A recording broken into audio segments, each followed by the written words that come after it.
news for you. Yes, I do. I'm like your angel of love, girl. I've come to see you through. So when you cry, let me wipe your tears. When you're scared, I wanna be there to calm your fears. When you're in need, baby, ring my phone. I'll run right over and we'll make love all night long. Yo, what is? What's going on, Randy? What's good, fellas? How y'all doing? What up, Rand? How you doing, man? I was starting to feel like I was on punishment from acting the fool on y'all show. That's why I hadn't been back in a while. If that's the case, we'd all be off the show. Yeah. Lord knows I've made enough enemies on this show. Lord knows, man. I hope y'all doing all right, man. I missed being with everybody last week. On the return show because I was under the weather, man. But I'm glad to be back, man, and glad to be with you guys. I know Robert is running a little behind, so he's gonna be he's somewhere being hazardous. I know. I was told I couldn't tell people you were fired. I got admonished by the producers for spreading the rumor that you got fired last week and that I was the new host. So, oh, did you really? Yeah, that's kind of what I did. You didn't see the beginning of the show when I told everybody that? Oh yeah, I did. Oh yeah, I always watch. Yeah, I always watch. Yeah, but I think everybody knows you lying. So damn, right off the cuff, huh? Man, I'm just saying, he's got a reputation now as being a bit of a reputation. Yeah, he's not always telling the truth, man. But hey, man, I'm glad to see y'all, man. I think our dear brother Mel is somewhere doing something great. I ain't gonna put his business out in the street, but he's somewhere being great and doing great things. And of course, we can't wait for him to come back and be with us, man. I couldn't really talk last week. I was so sick, man. So I put the TV up on the big screen. Put the show up on the big screen and sat on the sofa and watched it and, commented. And I said, man, these dudes be dogging me when I'm not there, boy. They talking, hey, Randy, they talking about how long my stories are and how many subjects we get to talk about because I talk too long on every subject. I was sitting there a little mad for a minute, and I was like, I'm gonna be all right. That's what family does, though. Family attacks you, and But I started having some good comebacks. I was like, it ain't my fault that y'all like to talk about something for 8 seconds and unpack it. And when y'all get done with it, it's still a whole lot more of it that needs to be discussed. And I don't like to unpack it. Yeah, that's the way I see it. I like that. All right. Okay, Sam Shade. Okay. Thank you. I'm just saying. Hey, I guess they'll bring Roger in whenever I'm brought to you by Basil Hayden. I guess they'll bring Roger in, man, when he makes it. Hey, man, here I go, Randy, starting SHIT again. But I saw something a couple of days ago, and I said I was going to kind of save it for the show because sometimes I'll pop something on my page and it'll get me in so much trouble I can't talk about it on the show. It's already caused too much trouble. And this is something, to be honest, man, I never thought about. Like, we always talk about the effect of young men, boys being raised by single fathers, which there's another aspect to that I'd love to discuss tonight. We talk about the powerful effect of children that are raised in two-family households. We talk about that kind of stuff. I saw a post, man, that kind of rocked me. It said a lot of these troubled women that have these toxic personalities, kind of personalities. And Lord, let me apologize early for the people that's gonna hate me for bringing this up. But it was a lady that posted it. She said a lot of these are women that were raised by side pieces. Well, let me in advance say I don't apologize for what's about Oh to come yeah, out my yeah, yeah. mouth because I know this We gonna be already know how good. you get down. Yeah, we already know it. But I thought it was interesting, man, that I had never even considered that as a dynamic. You know what I'm saying? That you could be dealing with a lady who watched her mom be a side piece a time or multiple times or her whole entire life, and so that impacted the way she sees relationships, the way she navigates relationships. Uh, it kind of blew my mind, man. So Randy, with your outspoken self, I mean, I should waste no time. Let you chime in, but I, growing up on the south side of Chicago, have seen it time and time again. This girl, I'm not saying any names, of course. right. Her mom used to have guys going in and out that house like nobody's business. And Yeah, she was a side piece when she was in a relationship. And when she wasn't in a relationship, guys would go in and out. And in turn, her daughter lives the exact same life. Um, she she started at a young age, didn't want to have a boyfriend, or she couldn't keep a boyfriend. Like it seemed like the better the guys were to her, the less she wanted to deal with them. sure. She would constantly Well, I would rotate imagine around. though that didn't feed what her reality was. So good guys probably were contrary to what was normal for her.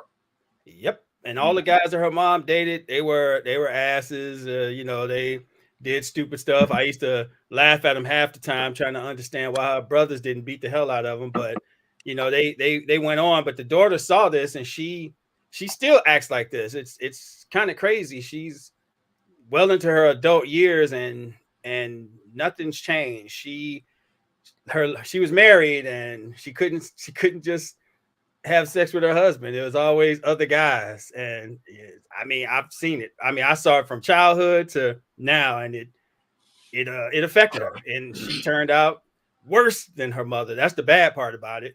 Yeah, yeah.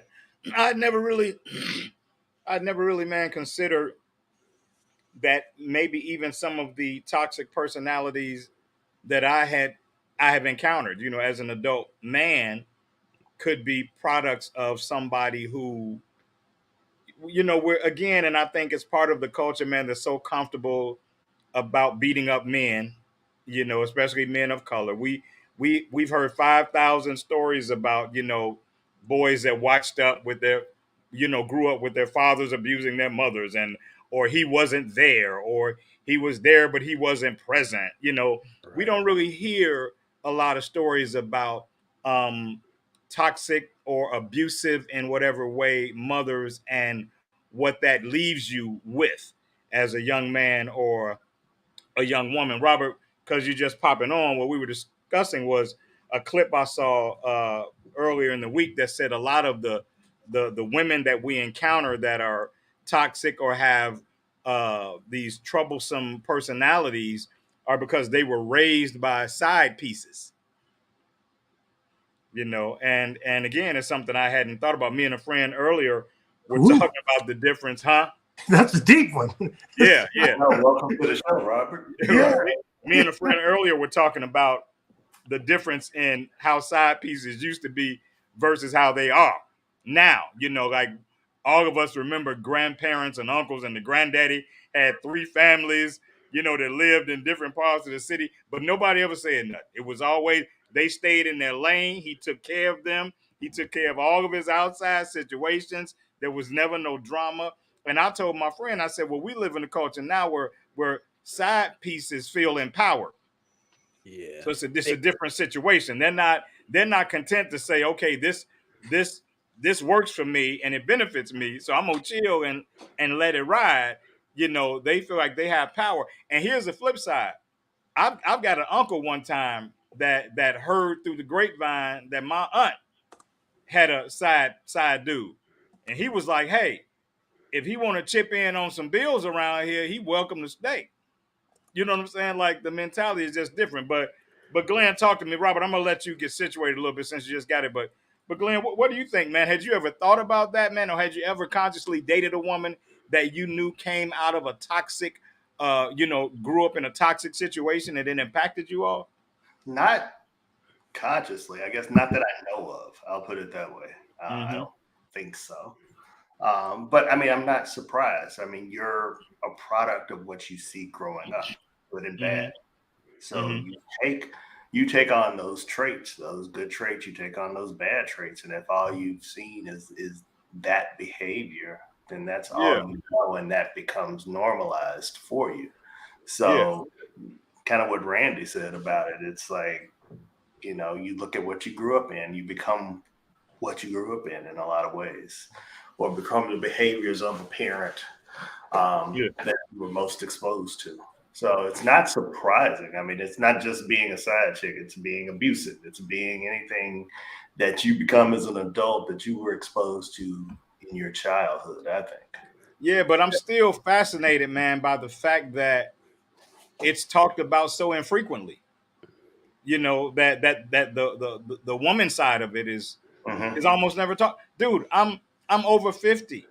And when she said that, and y'all know, I mean, I think a lot about these things, and you know, because I want to bring things to discuss with you all, and I can honestly say I had never considered what if I'm dating somebody whose mother was toxic. And check it out. My most recent relationship had that component. And I never really looked at the impact it could have on that person. But it's no different than think about dating somebody whose father was stepping out all the time, and that's all she saw. Oh, but we would have heard about that. My point is, we would have heard about that. Yeah, that your story story would have been told. It's not necessarily been addressed. No, I get what you're saying, but that story would have been told. It's not told on that side. On the ignorant side, though, the girls who I know who grew up like that, because of how their mom was making all the guys happy, man, you want to talk about some good sex? Woo! Woo! Woo! She know who she is, and she probably on here watching me right now. Can we have my high school years great? I had a good high school year. Do we have a recording of Mel's disclaimer? Right. Hey man, but I mean, I don't think that's news. Bad girls typically, you know, typically brought the good. You know, they brought the gushy. You know, I learned a lot. Phil said he a side dude in training. shout out to Big Phil. Hey man, we got to get you back on, man, because I'm tracking what you're doing with your project, man, and we got to get you back on just so we can talk about it, man, and talk about how it's going, and you can share with us some of the ups and downs and what you've learned about this new level you've elevated to, man. So let's make that happen. And I also see, I'm not as good as you guys as being in the chat, but I also see a classmate of mine, Brother Kerry Johnson, who recently lost his wife, man. So from the show, our condolences to you. I hope you are hanging in there, and love you, no doubt. But yeah, man, Robert, why don't you pop on in here, man? I'm not gonna let you get out of this one. I feel like you're gonna make somebody mad, but you know, you the love of life. They'll get over it. Hey, I feel like, you know, after that one, Randy, I decided I was going to drink beer tonight, nothing hard. But after these comments, you know, I might need some hard stuff. But you know, it's funny. A brown liquor night. Yeah, I need a brown liquor night. You know, it's funny. Dating, growing up, and stuff like that, being in people's homes, I got to see some toxicity that was going on with women. But it also kind of made me more endearing to them because of the fact that they didn't have any peace at home, right? You know, and so that's why this whole lover of life thing. No, I'm kidding. But I mean, it's just so to say, did I see it? Yes, I saw it. But I also thought or think. As I grew up in life, I learned to ask women what they were going through or what their childhood experience was like. So then I could be a little bit more empathetic with them because, you know, people are going through stuff, man. Well, when you're a gigolo, you have to empathize with your clients, Robert. You know, that's right. That's what gigolos do, baby. And know what gigolos do and what angle they come from. So, yeah, you have to do that. It's part of your job. I tell you what it made me think about, man. Years and years ago, I was in a That's why I'm relationship. single. I'll never forget it, man. I was in a relationship, and the first time that I went by the young lady's house to pick her up, we were going out on a date or something, and I picked her up. At the time, she was still living at home with her mom, and I went to pick her up. And in the time that I was there inside the crib, waiting for her to finish getting ready and so we could leave, dude, her and her sister had like a knockdown, drag out shouting match at each other, top of their lungs, yeah, yeah, yeah, yeah. And I remember going, whoa, I don't want to make too big a deal out of it, because I'm kind of a fly on the wall. I'm in their crib, I'm in their personal space, so I really can't, make a big deal out of this. This is really a private moment that I otherwise would not have seen. And but what I thought was interesting, man, was that in the 5 or so years we were together, that component of her personality contributed to the end of the relationship. It's like when you can see something, and Robert made me think of that because he said it made him more endearing, made her seem more endearing. A lot of times we see stuff that's cute and endearing early on, but after years and years of exposure to it, she feisty and cute in month 3, but she Yeah. disrespectful in year 4. You know what I'm saying? Like, Man, if she's got a good arm with a brick, that's just fine. It was funny in high school.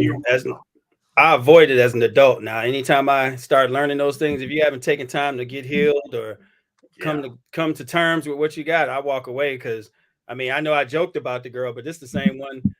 I don't think I made it. I went to the Army.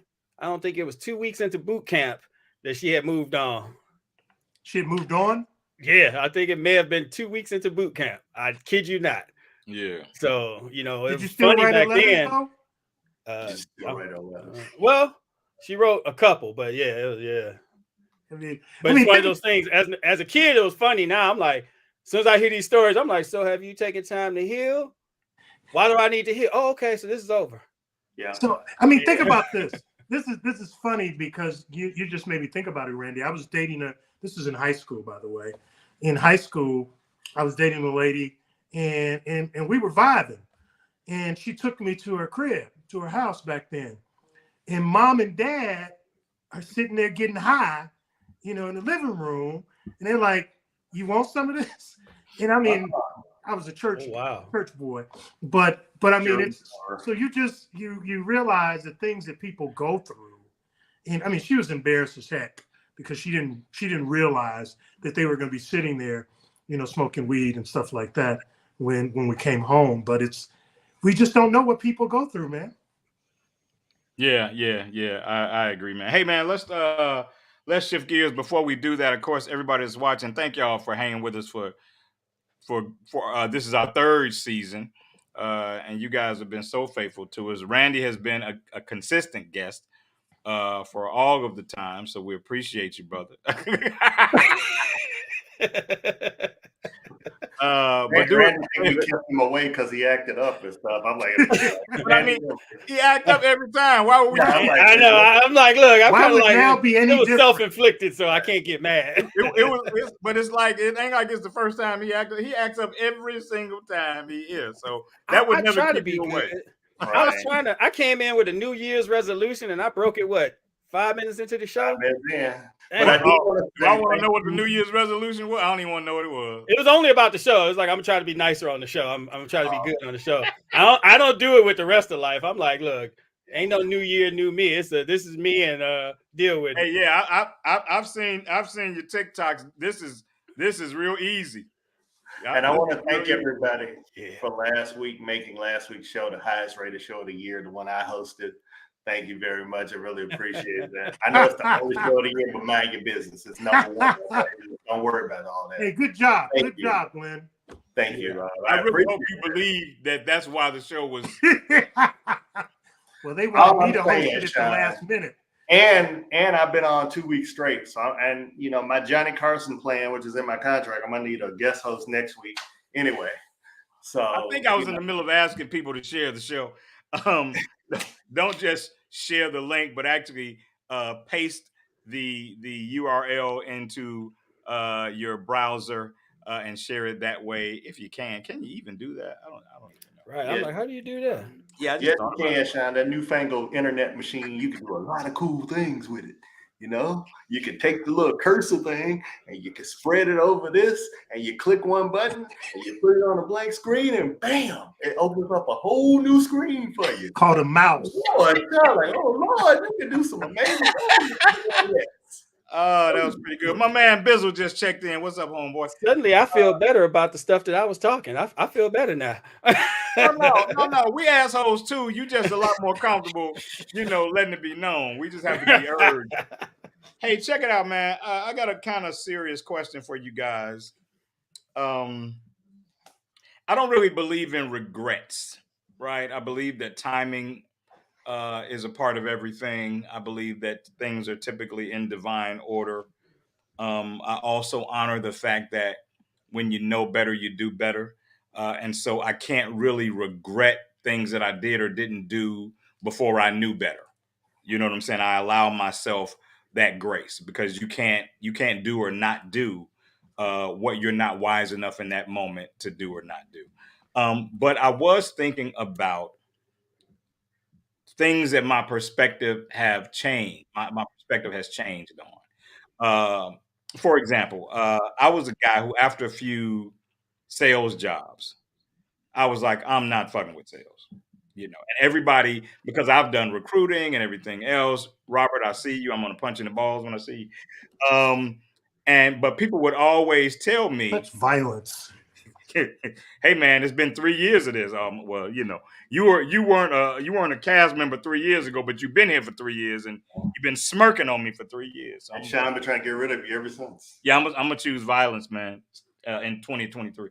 But and so it made me think about things that my perspective has changed on. So like now, here it is, so many years later, as I'm moving around doing different things career wise or whatever. When I said I would never work a sales job, now hey, that's USC Trojans though. I'm repping my nephew who's in film school at USC. Now I feel like, you know what? Maybe I could look at that. I've seen things that changed my perspective, maybe softened me up or whatever. Is there anything notable that your perspective has shifted on over the years, whether it is the way you look at love or the potential of love, the way you look at politics or religion? Lord knows, Randy, I don't want you to talk about either one of those because Jesus, the offense.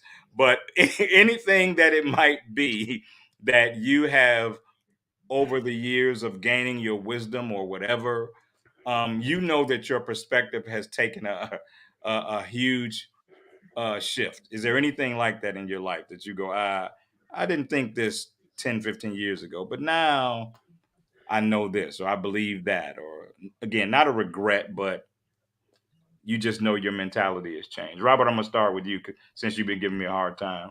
And you really look good tonight, Robert. Your little jacket and hanky and facial hair is working. I like you too. You look good too. I was once told never trust a man with a beard and no mustache, but I like you a lot, so I like you too, brother. Hey, it's interesting that you said the things, because on last week's show I said that I had a different perspective on sales. I've always been a sales executive and a successful one, but and when I got out of corporate, I said I didn't want to go back into sales. And when I tried to deviate or put my toe in it, I felt like there was a little sliminess that went along with that, and I didn't want to be identified, with, because I never sell anybody anything that they don't need to benefit me, so that it benefits me. So I think I have a different perspective, Sean, on the whole sales aspect. It's what I do. I'm a relationship guy. I like doing that. I like inspiring people. I like giving them, the solutions that they need and want. So I said this last week that I'm doing a big push now to do sales development for my company and for, for others that are looking for it. And while the meat of what we're talking about isn't sales per se, Mm-hmm. um, like my whole life I've been pushed towards sales because I'm equipped. Yeah. If you're articulate enough, if your presentation is nice enough, people have always pushed me that way. But I've always had an issue with my performance being quantified by the decisions someone else makes. That's always bothered me about sales, and that's why I would, even if I did sales, I would never do anything that I had to convince or persuade somebody, you need to buy this because it has value. It has to be something that is already known to have value. Let's just determine whether or not there's a benefit in it for you. You know what I'm saying? Like I can't sell you a widget because I got to prove to you that a widget has some value. But if you give me something that we all know and understand has value, and then we're talking about whether or not we can fit it into your needs, then that's a different process for me, and I can maybe be a little open to it. But yeah, so I'm interested in that. And Glenn, you've turned some interesting corners in your life from corporate to your personal. I'd be curious about what you see differently now, and maybe you were hardcore about never doing this or not doing that, and now as a seasoned 38-year-old. 30-ish. You can go and we'll put that extra year on it. So I I appreciate it. on purpose. Yeah. I mean, I know I look my 38. We lying already. Oh, you look your real age, but go ahead. Anyway, see, I was gonna say, I'm sure Janet Jackson regrets her decision to leave me. That's who should be regretting some stuff if you want to talk about it. And Sanaa Lathan should regret leaving me for Robert, because that was a disaster too. So they're the ones that you need to ask that question to. But I'll answer it anyway. I'll answer it. I don't know that there's anything I said I wouldn't do, but I think it's more of I'm learning to do more of it. As you get older, you start to let your inhibitions go and you start to give yourself a little more grace for the things that you want to do. So versus taking on the blame for everybody else's issues, which I did a lot of, I don't do that as much anymore. I think I've evolved to the point where I understand myself and being human a little bit more than versus just I'm not going to do this. I'm not going to think that way. I'm not going to blame the other person for stuff I know they did. So I've gotten out of that for sure, real quick. Randy, we got to come up with a nickname for Randy. It's already Randy Stress. I mean, yeah, but it's got to be something that warns people. That Nick, no, just Mr. Controversy. Right. Shoot from the hip, ran. But anything, man, that you and again, it doesn't have to be anything that you would do or not do, but just something that your perspective over the years. Yours could be very different. He's like, I used to think people were kind. Now I think everybody's an asshole. That's a good point, though. I used to give everybody the benefit of the doubt. Now, I doubt your benefit. Mine is in there a little bit, which I'll address after Randy. Yeah, I think if Jesus came here, he's like, I'm Jesus, I'm be like, let me see your hands.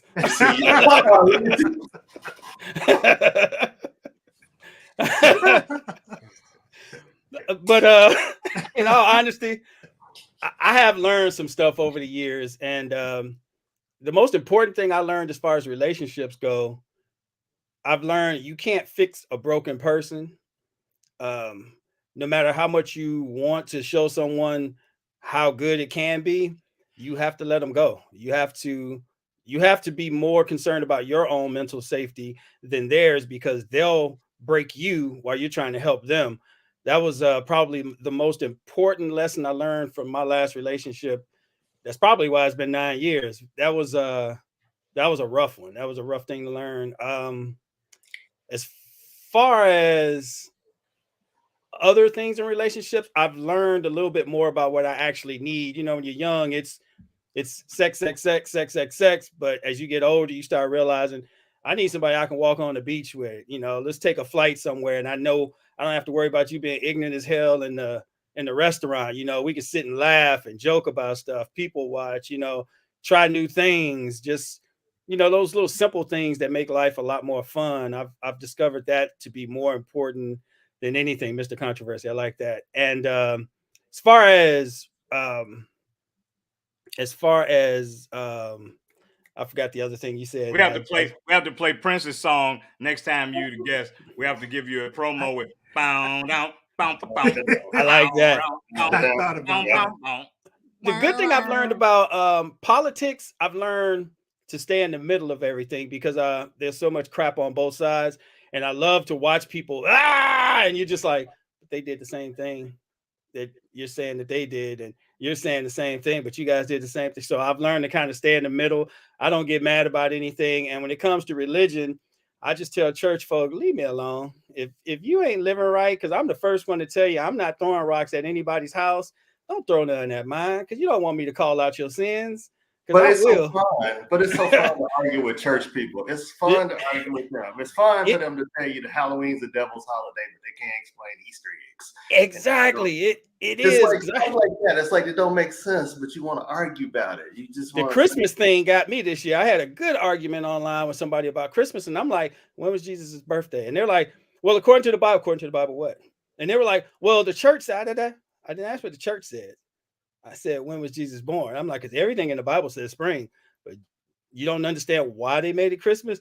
Well, I just go by what my pastor, and stop listening to your pastor and study for yourself. Because some of these pastors don't know what the hell they're talking about. They only know what they were told. And even the Bible tells you, study for yourself. Like, you can tell me everything in the world. I'm like, I'm going to take note of that, but let me go make sure it's true. Because, I mean, we've seen enough of these pastors out here. They're pimps. I think not all, before people start getting on me. I'm saying some. I think Robert and Randy stress. I think Robert and I start to listen to conversations like that with the same kind of ear, because I know Robert used to be a quote unquote church boy, as was I, but I became that way in my early 20s.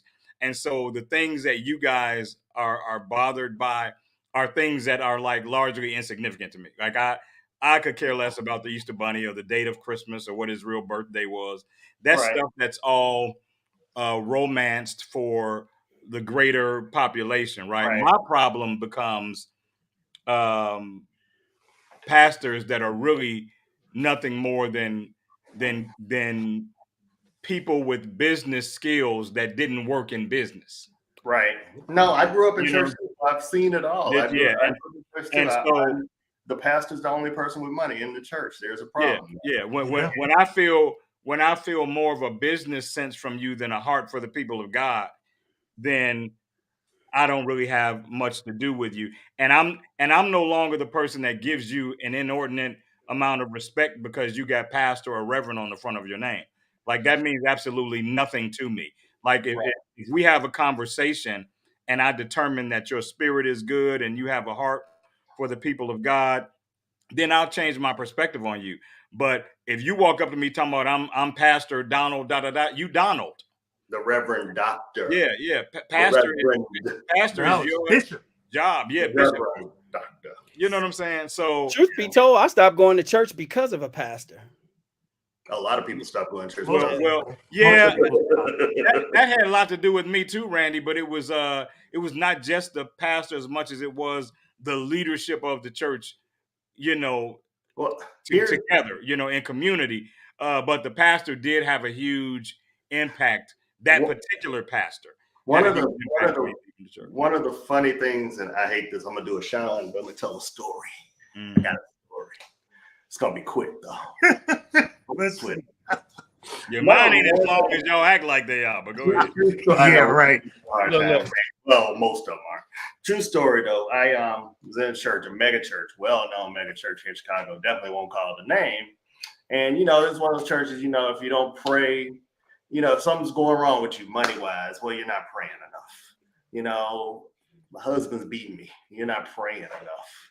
I just fell on hard times, lost my job. Well, that's because you ain't praying and tithing enough. Praying and tithing was always the thing. So one day, the pastor gets up and goes, the offering was shorter than it's ever been last week. We need y'all to dig a little deeper. And I'm like, well, maybe you didn't pray and tithe hard enough then.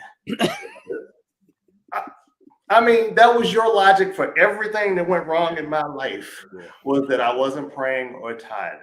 Yeah. God didn't love me enough. It's more subtle things for me. Like I remember I was at a church and I was working. I was actually just hired to What the hell? what it do? Well, at least he got his shirt on. Was that what he told us? Gentlemen. Yeah. You nasty yourself. Last time we saw him, he had his Nasty ink boy. showing. He had his ink all showing. So he Y'all decided. good, man. Thanks for dressing up for us. I'm just checking on you, man. I was concerned about your well-being. You know, with the exception of Brother Stress, you gentlemen are probably in horrible weather. It's not bad. It's not bad. I have a heater don't right here. Don't give him. You indulge. Oh. Now he's Hey, gonna talk about Randy. how beautiful Hey, his Randy. home is. It's a little wet out, but you know, wet ain't always bad. Yeah. Sean always likes to blow his beard So when he you have says a something pool nasty. off of your bedroom too, Sean, is what you're saying? I was talking about a different kind of wetness. I'm aware. I'm so aware. I was reeling you back in, bro. Oh, I know. I was reeling you back in. Y'all good? Yeah, man, we good. How you doing, man? Man, I'm good. Just dropping in from the other side of the world to say hello to my people. Hey, And man. appreciate you guys allowing me to have a night off. We appreciate you thinking enough of us to pop in, man. On when the you're rest of trying the- to decompress and take a break from all that your life requires. Yeah. You know, we appreciate you popping in, man, and giving us some of that time. No Certainly, make sure you give the Queen a collective hug for us. You know. Yeah. Hey, Mel, there's no show next week. So if you see me, Sean, Randy, and Phil, and Robert on the show, it's just like a practice thing. There's no show. Got it. Just like Sounds great. Sounds great.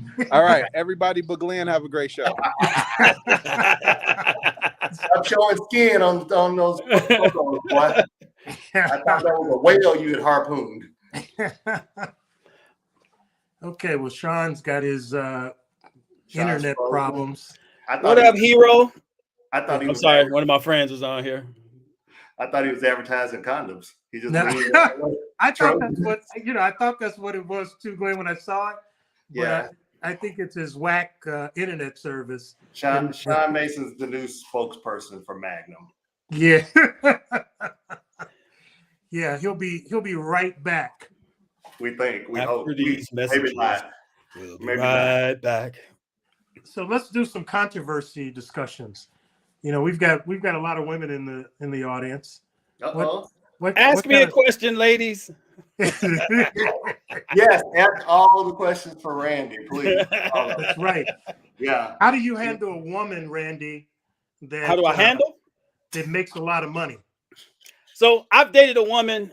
First, I don't handle women. First of all, I want to make sure I say that. But second, I dated a woman who made $200,000 more than I did. I thought you were going to say weighed 200 pounds. Right. Yeah. I was going to be like, oh, how did you handle that, Randy? That's a handle right there. Yeah. I'm always going to be who I am. I'm not intimidated by anything that you have, anything you bring to what we have. I'm not intimidated by it.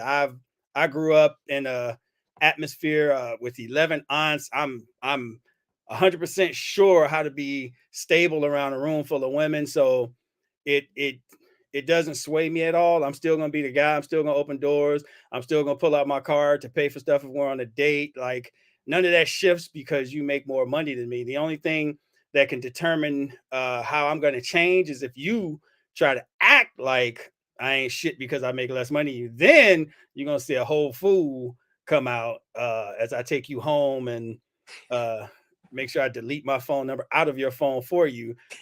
But at least you're taking her home. Well, my dad told me always take him home because if something bad happens to him, then the police gonna come looking for you. Yep. Like he told me that for real. He's like, you always take whoever you took out, you take them back home, make sure they're in the house safe, because if something happens to her because you left her at a club or put her on a bus or something, they're coming for you. So, so make sure they get home. So do you have a problem, or do any of you gentlemen have a problem with, the boss concept? We have a lot of women today that are educated by, if you look at Instagram, they make a lot of money. They've got a lot of materials and things. I said, notice I said Instagram, that they have all this stuff. But does it ever bother you that they say that they're the boss chick and that You're the hired help.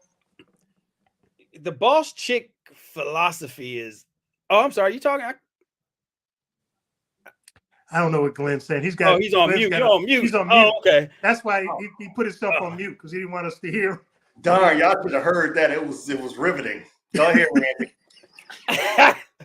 I don't like when they do the boss thing, and the boss thing is really a bitch. I mean, I'm not being funny. You can be strong, you can be strong-willed when it comes to certain things, but when it comes off bitchy, I don't like it. If you're just secure in yourself, I love that. I love a secure woman, but all of that shit when you're snippy with people, like I don't like someone. If I go to a restaurant and a waiter makes a mistake because mistakes happen and it's not him cooking it, and you're shitty to the waiter, then I feel like you're going to be a bad person, period, because you don't know how to control yourself because you think you're a boss. So you got to act out, and you don't always have to act out to get results. I've said things nice and quiet and got what I needed faster than when I yell and scream. So it's just not important. So that part I don't like. Yeah, and being a real boss and having real strength you don't need a bullhorn for it. It shows in your attitude. It shows how you treat people, the people that are the least of us. How you treat the waiter or how you treat anybody on the street. That's what really is boss. Being boss is actually being human. You know, it's interesting that both of you guys said something about how you treat waiters, and it's interesting in the sense that women judge us for the most part about how we treat the wait staff, and that is one of the determinations that they say, ladies, watch out for how he treats his mother. Watch out how he treats the wait staff. And what side of the street he lets you walk on? Does he let you walk on the outside of the street? Right. Yeah. I mean, it's. Although I was on a date one time and she accused me of flirting with the waitress because the waitress was showing me a little bit more attention than her. So she swore up and down I had done something with my eyes. That I told her I wanted her or something, and that's why she brought me more food. And she was like, I saw how she came to the table and she leaned down and she looked at you. And she wrote her number on the receipt for you. I knew that's what it was. I'm like, it's a loud ass restaurant. She leaned in so she could hear me talk. I mean, it makes sense to me to see someone treating someone who serves you like shit being an effect in your relationship, because you want that person to be able to serve you also, or service, or however you want to look at it. It connects. And I mean, I totally get it. And the whole how you talk to your parents thing, I see women all the time. My boyfriend cussed his mama out, and you still went out with him. Right. I know, really. On a date you with hate him? your mama. There's something wrong with you. I'm sorry. Right. If you don't like his mama, there's something wrong with you. Right. If a guy can cuss his mama out, one day he gonna slap the shit out you. And I'm just being real. Like, I'm not even joking. He ain't got no respect for you. So here's a question. Why do you think then that because those are flags, right? We can say flags, we can say yellow flags, green flags, white flags. But it's a red flag. Why do you think that we ignore those red flags and still go through with it? Go ahead. I'm here. I know why. Sex. People get so caught up in getting so turned on and horny about somebody that they let those red flags. You'll see the red flag, but then at the same time, like for girls, they see that bulge, so they start going, well, that red flag ain't that bad because the bulge is a little bigger. Now, if you had a bulge like this, they might talk shit. But if you got a bulge, they're gonna be like, well, maybe I could deal with that. And it just keeps going. And for us, it's the same way. Man, dude, she got a little shitty attitude. Man, that ass guy. Right. You know what I mean? Man, I love the way she smiles at me. Right. Oh, and for me, it was always a smile. She got that cute smile. I used to be like, nah, I'm like, I don't give a fuck about that smile. I need to see this attitude. But you know, when I was younger, it was like, man, that smile would let those I would put water on them red flags. Like, it ain't that bad. It's not really a red flag. Right. You could walk in and slap the waitress if you look like Halle Berry. I'll be like, had a bad day. She'll be all right. Bad day. Back in the days when I was young, I'm not a kid anymore. Now it's like, we don't care how you look. You crazy. Okay, you're crazy. I don't care how fine you are. If you do crazy stuff, you're crazy. Period. It's because as you get older, you got more stuff to lose, and you don't want to lose your stuff to some psycho. Yeah, especially if you're married, both sides, guy or girl. You got stuff to lose. You know, what y'all talking are expensive. See what y'all talking about. What we talking about? Because I was getting ready to make a whole big point on that church thing, and I guess, hey, look, Randy, I guess the Lord was not having it. God did not want you to God say did not want me to say what I was getting ready to say, boy. He was like, that's gonna be too much. He like, cut that signal. Like, let the record No, show. Randy, he know was who like to this. knock out the room. He was like this, Randy. Right. What y'all talking about? What was y'all talking about? Robert took over. Robert had that takeover spirit. He did that last week too. He did it so smooth. I thought that's the way it was supposed to go. Well, you know, Robert won my job anyway. I thought it was planned, honestly. I joke about being the host. Robert. That's all right. Robert can take my job, and I'm gonna take Wine Crawl. Hey, okay. All right. Wait. That's right. We can do that. I see you, Randy. I love this thing. What were y'all talking about, though, for real? Red flags, Red boss flag. chicks, women wanting to be the boss. We were talking about how women. What makes you ignore a red flag? Yeah. Okay. Yeah, I was on a thread today with some people, and it was amazing because the guy was kind of being transparent. I actually invited him to watch the show tonight. I don't know if he's checking it out or not, but he was a little low, you know, because he had kind of been exposed to, you know, that chick that decides if you valuable based on what you got, you know, and he was clearly a little stung by, you know, and I shared some of my stories, and then one lady came in and she was like, I don't see the problem. She's like, I like men with money, and I like a man that has a good job and resources and da da da da da, so we can do what we need to do and do what we want to do. That's the kind of relationship I want to have. And I'm like, that's great. That's nobody's saying there's anything wrong with that. I said, but people are using that as their initial attraction, and they're not thinking about integrity, loyalty, fidelity, what kind of temperament the person has, because you put the bells and whistles first. And I'm like, trust me, you have enough time with guys with bells and whistles but nothing else, and you'll get it. You'll understand why money ain't everything, you know. And this is just being real. If a dude has all the bells and whistles and he's not mature enough to manage those bells and whistles like a grown ass man, then you find out why the dudes that have all the shit don't really make good mates.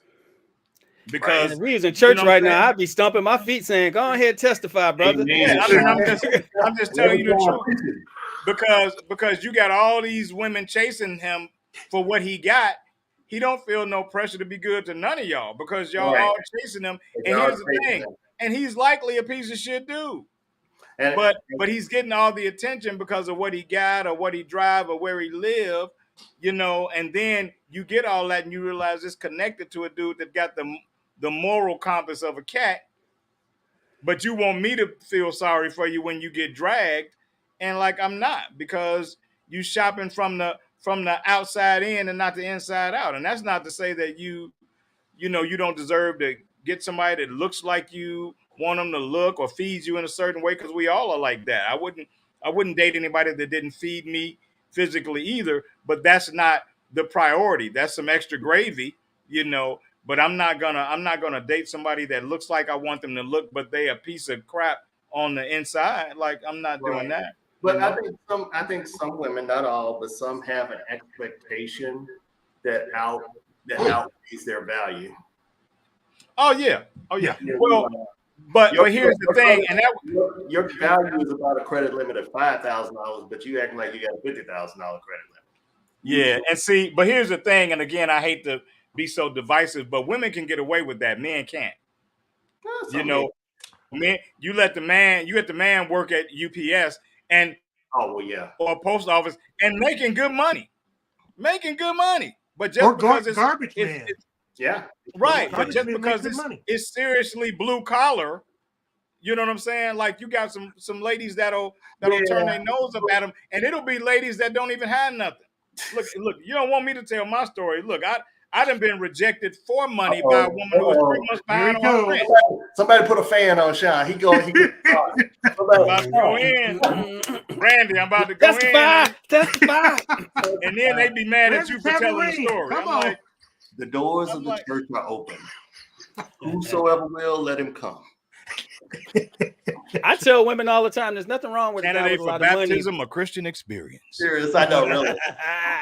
by letter, a Christian experience. Sonya said, I would say, what determines values?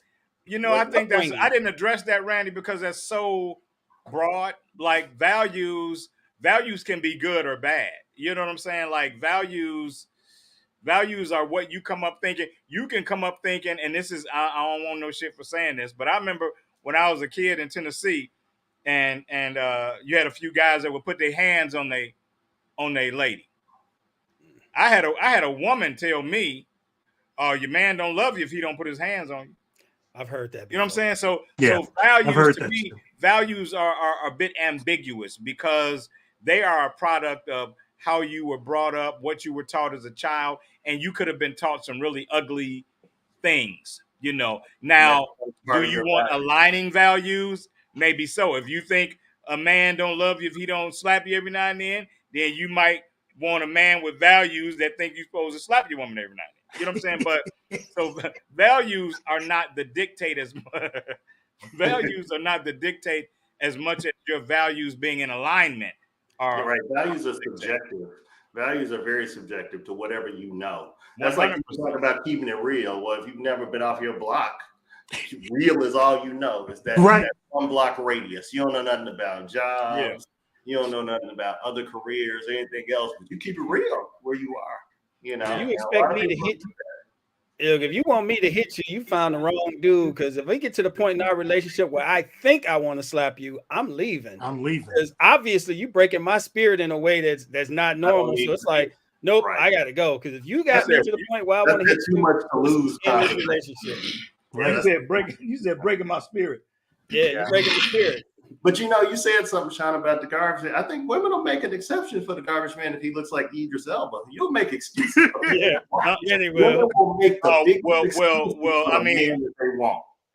If he look at you and look, here's a prime example. What about that felon who was they put his poster up? He had the green eyes and the pretty face, and they had tattoos all over the place. And I don't know how many times he been to jail, but they was like, I date him, I still get with him, and that was all it took. He actually got a job because of that. But look, Randy, let you say you'll date somebody with big T and A, and you a shallow pig. Yep, you're a dog. You're a dog. I can't believe you don't know how to you don't know how to value a real woman, and you know. Right. Yeah. Just for the record, ladies, I'm not a big ass guy. It's more about the shape than it is. So it could be little and shaped nice. I'm still good.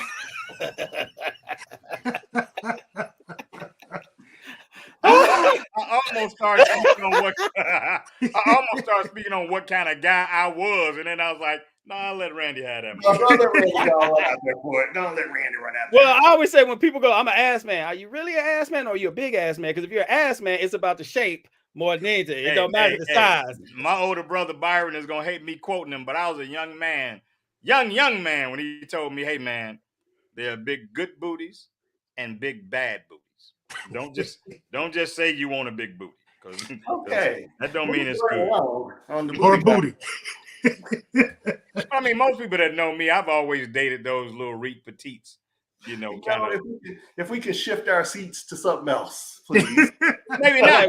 I like women who work out. If you don't work out, you can't date me no more, because I'm in the gym all the time and I don't need somebody. Why are you in the gym all the time? No, I'm not working out to be a bodybuilder. I'm just trying to stay. Well, for me, she's talking about mouth breathing, eating Oreos.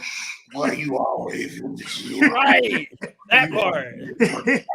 Well, you can look good and not work out, Randy. So I ain't gonna make that a prerequisite. But if I go to work out, I don't want you muscle, but I don't want you going out. I don't want you waiting in the parking lot for me when I come out the gym. Like, I just wanted to make sure this is where you said you were. Where you at? Yeah, no, my friend Shay, she don't work out, man. I swear to God, she look like she go to the gym every day. I don't know how she does it.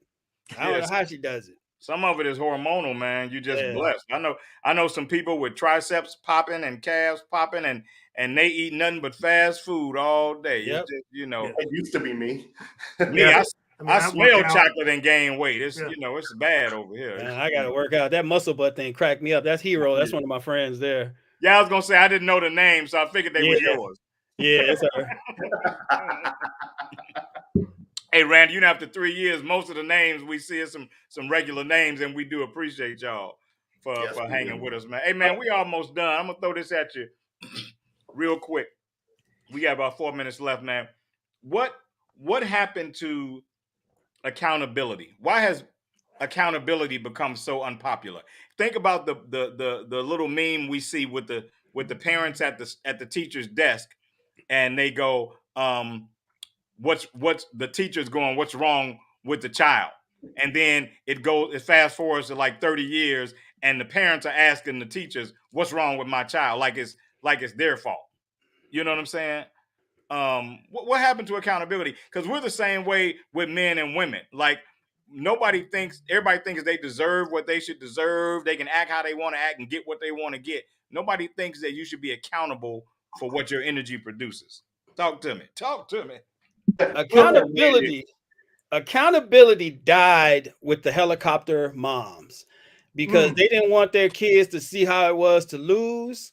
So everybody had to get participation trophies. So no one got a chance to learn at a young age what it's like to lose because their parents taught them this. And then as these people get older, they feel like no one's supposed to hold them accountable. They're supposed to be equal. You're supposed to give them the benefit of the doubt, let it go. You know what I mean? You're supposed to overlook it. And these people grow up to be cancel culture. They're the ones who grow up. Anytime you say something they don't like, you're supposed to be canceled. Why? Because it triggers me. Why does it trigger you? Because they never give you an answer. Why does it trigger you? It just does. No, you can't say it just does. I can't say I don't like this food. Why? I just don't.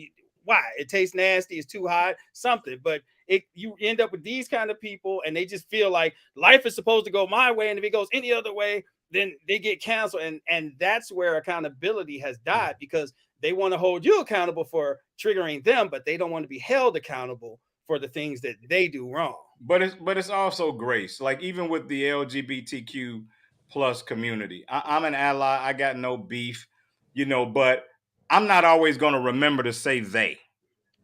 And if and unless I mean it in a malicious way, I need you to give me some grace when I've been saying he or she based on what your genetic makeup appears to me to look like for 30, 40 years. You don't have to curse me out or be offended if you don't think I meant you harm. You know what I'm saying? If I'm saying that as a knee jerk because you look like a man and identify as a woman, and I say sir, and now you offended. Like, where's my grace in that moment? Because I'm not disrespecting you. But those are all still the products of the helicopter mom. They are all still the same ones, and they never learned that. Look, I understand that there's a change, and I don't have a problem with it, but you got to give people a chance to get to where you are. You can't just come in and say, hey, I want you to change everything you've known. How long you say you've been alive? 50 some odd years? Right. That's something that you've been doing for 50 some odd years. I want you to change it now because my 22-year-old ass decided that it ain't the same no more. It's like, dude, you don't even. It's not Terrence, it's Trina now. Yeah. Hey, Roger, I don't know how quickly you can pull it up, but if you can pull that picture that you just put in the thread, the text thread, if you can pull that picture up, I want you to pull it up because I want our loving fans to know the kind of slander that I have to deal with behind the scenes that people don't know. Can I just announce? I need to see this. I need to announce before he does that. My pronouns are me, myself, and I. I want the viewing world to know how y'all mistreat me behind closed. Y'all mistreat me in front of everybody. I want you to know how y'all mistreat me. My pronoun is asshole. You kind of walked into some of that. You kind of asked for some of it, Sean. Roger, tell me if you can. He said he can put it up in 2 minutes. Look, while he doing that, everybody watching, I want y'all to know this is how they treat me, but that y'all don't see. This was given to the thread as a picture of me in skinny jeans. If anybody is abused, it's me. I try to pray with the fellas in the green room, and they tell me, "Get out of here, you holy roller." That's what they tell me. That is far from the truth. And while we're waiting on this picture, I just want two people that I know, I happen to know are watching, that made my last birthday one of the most incredible birthdays I've ever experienced. I want to publicly, yet anonymously, say thank you to those two people who made my last birthday amazing. They know who they are. They know what they did. And I want to publicly say thank y'all. I appreciated that love. It was much needed. It was such a perfect gift, multiple gifts. And I appreciate and love both of y'all. That's my public statement. Now, do we have the picture, Roger? Because I just want people to know, I think they made me the host so they could ridicule me, Randy, and not be held accountable for it. Oh, That's I want y'all to know what I go through. This is a private thread, and they posted this picture as me in skinny jeans. I want y'all to know that's how me, your humble host, gets treated. I want y'all to know. If you're a first-time viewer, we want to thank you for joining us. Oh, that's I'm your host. It's been wonderful. I think I should resign. I really think I should resign. Yeah, please come back. Me, Phil Beckham, Robert, and Randy will be back next week. My two replacements, Operation Replace Mel and Sean, is now complete. Yeah, I have to. Yeah, take it over the show. The little butt part is cracking me up. I don't know if it's the butt part. Hey, Randy, I don't mean no harm, but his ding-a-ling should be bigger. I'm just saying.